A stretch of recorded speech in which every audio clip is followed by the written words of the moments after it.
So you have 3 new light cones announced in the 2.4 livestream. In this video, we're just going to review them one by one, see on which characters they can work, and hopefully see if they make sense to pull for them on your account or not. So yeah, let's begin. So starting off with Yoon Lee's signature light cone, it's a destruction 5-star light cone, Dance at the Sunset. It's going to have average attack for a 5-star destruction light cone, and pretty much also average or a little bit above average defense and kind of average HP. Average stats overall for like the actual base stats. First of all, it's going to greatly increase the odds that the wearer is going to be attacked, and it actually will, because this greatly increase means usually a 500% aggro increase, which is simply just huge. Now, it's still not going to guarantee you to be hit every time, but it's going to raise your chances like very well. Just to give some random numbers, say for example, if you're using it on like Yoon Lee, for example, on like a normal comp, let's say she has like a 50% chance of being hit. With this light cone, it's going to jump for around like 80 to 85%. So it's going to be a huge increase, and it's almost going to guarantee you being hit if you're using this light cone on a character. And then after that, it's going to increase the wearer's crit damage by 36%. It's just flat crit damage increase. And then finally, after you use your ultimate, you're going to gain 1 stack. And for each stack, it's going to increase your follow-up attacks damage by 36%, up to 2 stacks. So pretty much every time you use your ultimate, it's going to increase your follow-up attacks damage by 36% for 2 turns, and it can stack up to 2 times. Now, what all of that means is that for a character to be fully able to use this weapon, or for it to be like good on them kind of, they need to first of all like being hit, which is not really necessarily true for most destruction characters, but it's not a bad thing either. Like if they're being hit, as long as you have a sustain, it's not going to be too bad. Obviously it's going to give them crit damage, so they need to have like crit damage, and then they need to be able to ult 2 times in a row pretty much for them to gain the 2 stacks, which no character can do that except for Yoon Lee, so this is not really going to be achievable. But yeah, if we still move on to characters, we're going to look at destruction right here. Obviously Yoon Lee is going to be the main and most obvious user for this weapon. For the rest of the characters, you could use it on Clara. Clara likes to be hit too, because she's pretty much the same playstyle as Yoon Lee. She's going to counter, she's going to have their own follow-up attacks, and this weapon is just going to buff them a lot and then give you crit damage, which is pretty good. I think it's probably going to be much better than Clara's signature light cone just because of the aggro. So yeah, this is definitely going to be very, very good on Clara too. Probably her best in slot too. The last character I can see using this weapon is going to be Blade. For the exact same reasons, it's going to buff his follow-up attack, and with Blade it's going to be much more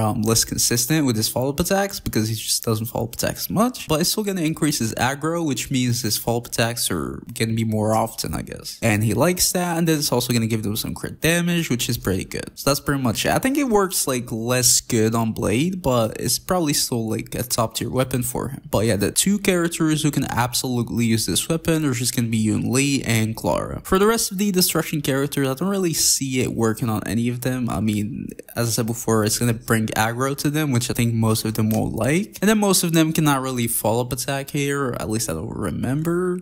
So yeah, not many of them can use it, except for the crit damage, but it's going to be like a mid weapon. So yeah, for this weapon, honestly, I'd say if you're getting it specifically for Clara or Yoon Lee, then obviously go for it, because it's going to be super good on them. A game changer, honestly. For Blade, it's kind of meh. I mean, it's going to work on it, but I wouldn't really recommend getting it like specifically for Blade, unless you just want the weapon or you're getting it for another character and then you want to use it on Blade, then go for it. But I don't think it's like a big investment for Blade. I don't really think it's going to be worth it on him, but it's definitely going to be pretty decent though, so maybe for Blade. But for the rest of the characters, it's definitely not a good weapon to invest in. If you don't have that many destruction light cones already, I don't think that's the one you'd want to go for as a 5-star weapon. I think they're much better, like more versatile weapons. So yeah, I don't think it's a good investment for your account, except if it's for Clara or Yoon Lee. That's pretty much it. Now, moving on to the second 5-star weapon we have, it's going to be a 5-star Nihility light cone. It's going to be those many springs, and it's going to be Zhao Q's signature light cone. With the base stats, nothing really special,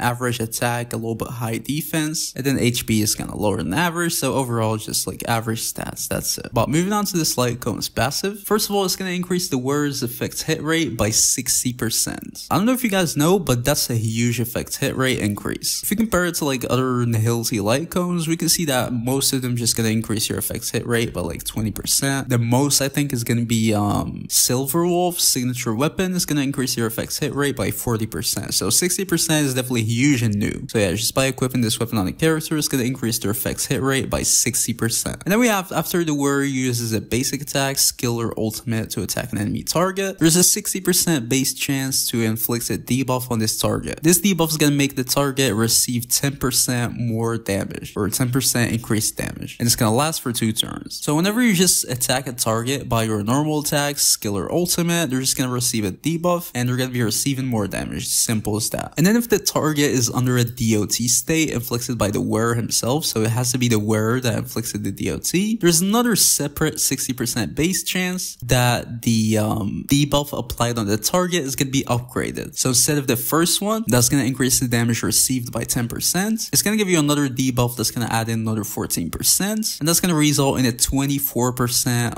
increased received damage to the target, which is much better. It's more than double the first debuff. So obviously, to take full advantage out of this weapon, you need a character that can attack with their normal attack or skill or ultimate. Obviously, most characters can do that, and then you need a character that can affect some targets with DOT, and that's to take the full advantage out of the upgraded debuff. Those base chances too, I think they're going to be affected by effect hit rate themselves. So it's a 60% base chance for the first thing, and then the 60% base chance for the upgrade. I think they can be increased too. So with the effect hit rate, it's going to be pretty much guaranteed to have these debuffs with each hit, especially with the huge amount of effect hit rate this light cone is going to give you in the first place. So yeah, you shouldn't worry about the debuffs proccing either way. They're probably going to proc most of the times. But yeah, moving on to the characters who can use this light cone. First of all, for characters who can use this light cone fully, as I said before, we need a character that can put DOT on enemies. So we can just remove like characters who just by nature cannot put in DOT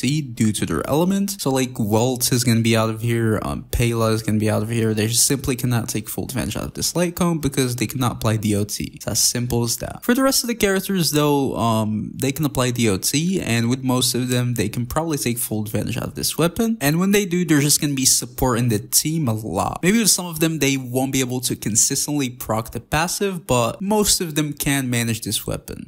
Is it going to be like the best on most of them? I think not, to be honest, especially considering like their damage wise, like their own damage. It might not be the best for a lot of them, like Black Swan, for example. It's probably not going to be like the best for Black Swan in terms of like her own damage, but I think it's going to be better than her signature weapon if you're using like Black Swan as support for a team. If you're using her like a support for Akron and like an Akron Black Swan team, then I think this light cone is going to be much better than even her own signature light cone. And that's going to be the same thing for most characters here, because a 24% increased damage taken by this enemy is going to allow your main DPS to like excel a lot. But yeah, we cannot also forget the 60% effects hit rate. I mean, all of these can just use it. Literally every Nihility can use the effects hit rate. They all like it. It's just going to help them apply debuffs more quickly and reliably, and it's going to allow you to focus on other things, on your relics and stuff like that. So yeah, honestly, I think this weapon is going to be pretty good, even as an investment for your account. If you have like a lot of Nihility build characters, a lot of DOT teams and stuff like that, then I would say this weapon is going to be pretty good. It's going to work on pretty much all of the Nihility characters fully, except for like Akron, Pela, and Welt. For the rest, it can pretty much work, and it's going to buff your whole team's damage by a lot. And as I said, just for that huge effects hit rate stat, I assume any Nihility that's even going to come out in the future is going to use this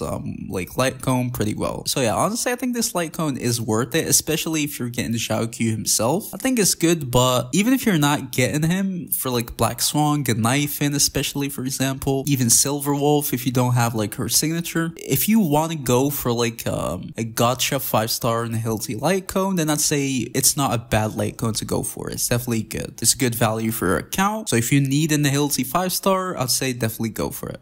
Well, if you're going for it, you're gonna have to get this light cone, which is the 3-star or the 4-star new light cone. It's called Poised to the Bloom. We have March 7th there, so I thought it's gonna be her light cone, Mahant's light cone, but it's a Harmony light cone, which is kind of weird. I don't know why they do that. It just literally like messes up my head. But yeah, either way, it's gonna be a 4-star Harmony light cone. Just average stats in general, and then also even a pretty simple passive. Just gonna increase your attack by 16%, and then then when you enter a battle, if there are 2 or more allies in the team who have the same path, these 2 allies themselves are gonna have an increased crit damage by 16%. And then obviously it cannot stack, so if you have this light cone on 2 characters, it's not gonna stack. So yeah, for the own character using this light cone, it's pretty much just gonna give you 16% attack, that's it. And then it's gonna have like a supportive feature, so it's gonna give crit damage to your allies if they have the same path. So it fully depends on the team if it can buff it or not. I mean, for characters that can use it, it's pretty much any harmony, to be honest, because as I said, it depends more on the team than like the character itself. So for example, if you're using this light cone on like Sparkle, for example, it can give her attack, which is pretty good. And then if you're using Sparkle in like an Acheron and then say Pela or Silverwolf team, they're both nihility, so they're both gonna gain a small crit damage increase. That's pretty much it. To be honest, I don't really like this light cone as much. I think it's pretty annoying. Especially for me, I just hate like switching gears. And if I'm building like a harmony, I'll just put a light cone on them and then forget about it. And if I try to use like this character, this harmony character, which you're gonna be using a lot of different teams, like if I put on Sparkle, I don't want to be like changing it every time I put her on a different team or stuff like that. So it's gonna be kind of annoying, to be honest, because it's not gonna work on a lot of teams. And even when it does, it's just kind of whatever. It's just like a small crit damage increase and then that's it. So yeah, I just don't really like this light cone. I mean, I don't think anyone's gonna wish on the banner just for this light cone specifically, so it doesn't really matter as much. But yeah, as a 4-star light cone, I think it's kind of meh. I don't really like it. But yeah, either way, that was the video, guys. If you enjoyed it, please don't forget to leave a like, subscribe to the channel. I'll see you guys in the next video. Peace.